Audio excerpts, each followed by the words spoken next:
It's playoffs time and the Pro Bowl is just around the corner. The game where the best of the best from both conferences play against each other for conference supremacy. But I always wondered what would happen if we were to do this same kind of idea, but instead of the 2 conferences with the 8 divisions. Essentially combining the 4 teams from each division into one super team. I know this video is very different from my league expansion videos, but I still think it's a really good idea. So if you like this video, please consider subscribing and let's jump right into it. The first team we're going to cover are the new Washington E-Boys. Trust me, I know what you're thinking, but it does sound a lot better than the Cowgirls. Let's go through each position really quickly, just picking the best of the best from each NFC East team. And even though I'm a huge Eagles fan, I'm going to try to not let that cloud my judgment with some of these player choices. And with that being said, fly Eagles fly, ELGSES Eagles. Jerry Jones, I hope you live forever. For the quarterback, I'm going to be straight up with you, it's Jayden Daniels. This is not me projecting that he'll be the best quarterback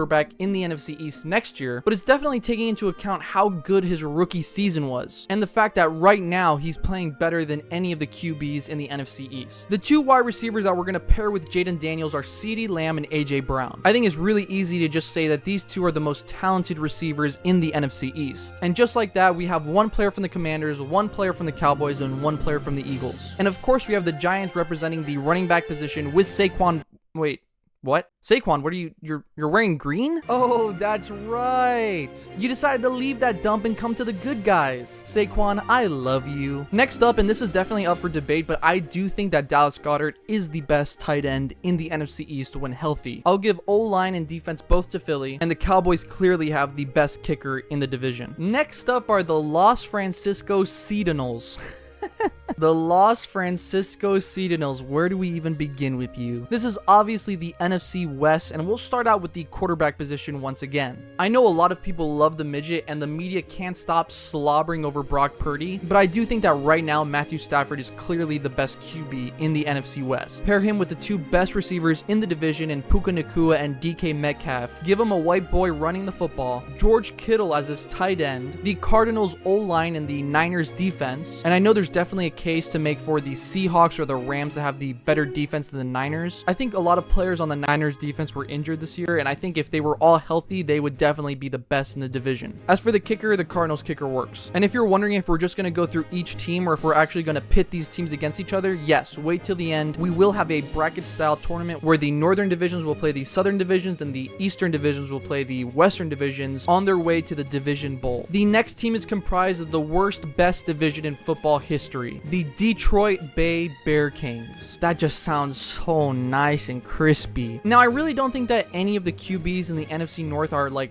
really good, but if I had to pick one, I'd definitely say that Jared Goff is the most consistent, at least in the regular season. Pair him with Justin Jefferson, the best receiver in the league, and his buddy Amon-Ra St. Brown, and give him Josh Jacobs at running back. I know a lot of people like Lions fans would make the case for Jahmyr Gibbs to be the better running back, but Josh Jacobs just shouldered so much of the load for Green Bay this season. I definitely think he deserves to be called the best running back in that division. The tight end will be Sam Laporta. The Lions will take care of the O-line and the defense. And before you say anything, it's similar to the Niners situation in which even more players got injured on defense for the Lions. And I truly think if the Lions had Aiden Hutchinson and all their defensive players that they lost over the course of the season, they definitely would be called one of the best defenses in football. The kicker can be the one from Green Bay. And I'm pretty sure that's all the teams from the NFC North. All 3 fit. Next up are the New Bay Panthons. I feel like Panthon should be a word, but I looked it up and I don't think it is, but it definitely should be because it sounds pretty nice. The QB is definitely Baker Mayfield, so underappreciated, but just so good. Baker, keep cooking, man. I know you'll give us something delicious next year. The 2 wide receivers will be Mike Evans and Drake London. I truly think those are the 2 best receivers in this division. The best running back is definitely Bijan Robinson, and the tight end I was definitely on the fence about. I went with Kyle Pitts, but I was definitely torn. Seeing that one ball that he caught from Michael Penix and then he just gave it to the defender, I don't really know what he was thinking. I don't know if he thought he was playing a game of hot potato or something. Either way, he's at the tight end spot. We got the Bucks O-line, the Saints defense, and the Tampa Bay kicker. Next up is one of my favorites, the New Buffalo Dolphins. Again, it just sounds so dystopian, like the New Buffalo Dolphins. The QB is 100% Josh Allen, that's not even a question. And the 2 receivers are Tyreek Hill and Garrett Wilson. I know Tyreek Hill didn't really put up the numbers many of us would have expected expected this year, but there's no way you would tell me that in a draft of all the receivers, you wouldn't take him top 3. And Garrett Wilson is sneaky good and definitely underappreciated. He should definitely get rid of that little mustache though. That looks so crusty. Believe it or not, I'm going with James Cook at running back. I'm just riding with my boy here. I think he's great. Tight end is Jonnu Smith. Really surprising, but he just had a lot of production this year with the Dolphins. O-line is definitely the Bills. Defense is the Jets defense, and the kicker is Buffalo's kicker. Next up are the Denver City Ragers. And I know we're not even getting into coaches with these teams, but imagine the AFC West, all their head coaches combined into one. This would definitely be the most well-coached team out of all these teams. First up, we have the QB of the Kansas City Refs. Next up, we have the...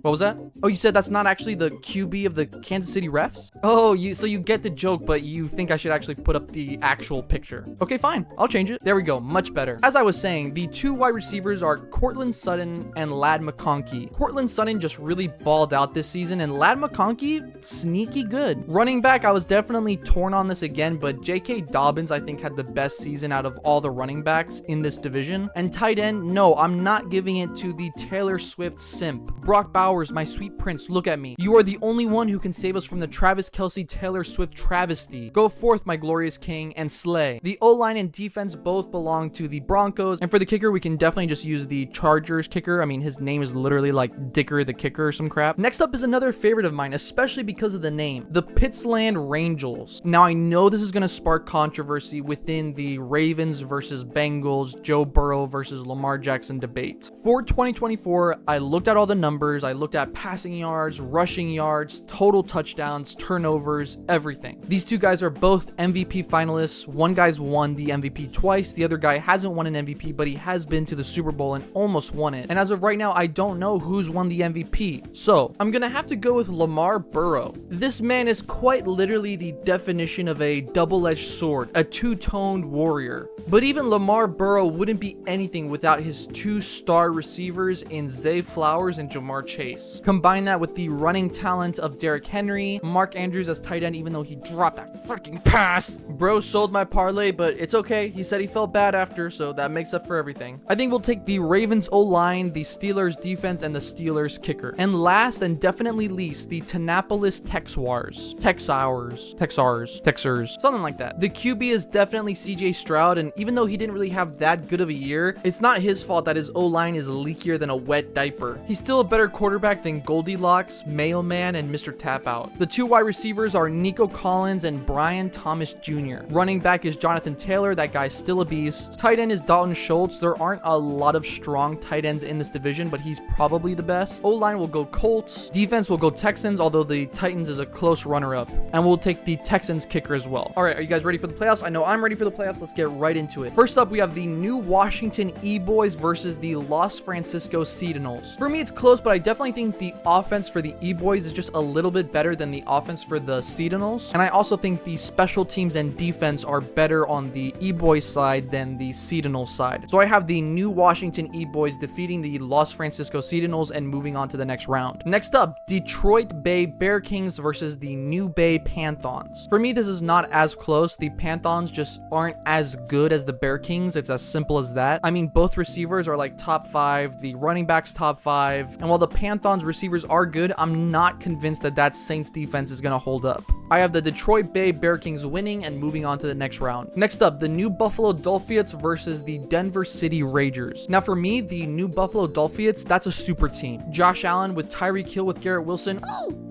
Chef's kiss. Even with little Kermit Mahomes on the one side, the only way the Ragers can win is if they sacrifice a small child in honor of Taylor Swift and the refs. They'd probably do that to win, but you know what? I don't care. The Dolphins move on to the next round. The last matchup in the first round is the Pittsland Rangels versus the Tannapolis Texans. And yeah, the AFC South was completely booty cheeks this year. I think the Pittsland Rangels completely demolished the Tannapolis Texans. Next up is the E-Boys versus the Bear Kings, and much like in real life, I have the E-Boys destroying the Bear Kings. Come on, you guys were supposed to be the best. 0-3 in the playoffs? That means that the New Washington E-Boys will be going to the Division Bowl to represent the NFC side, I guess. And for the AFC side, we have the New Buffalo Dolphins versus the Pittsland Rangels. Now, this is everyone's perfect matchup. Two great quarterbacks, two really good sets of receivers, receivers, 2 excellent defenses. What more do you want? But if you want me to be completely honest with you, I think the combination of Lamar Burrow is just too much. And while it will be a very close game and probably high scoring, I do have the Pittsland Rangers defeating the new Buffalo Dolphins and moving on to the Division Bowl. The new Washington E-Boys versus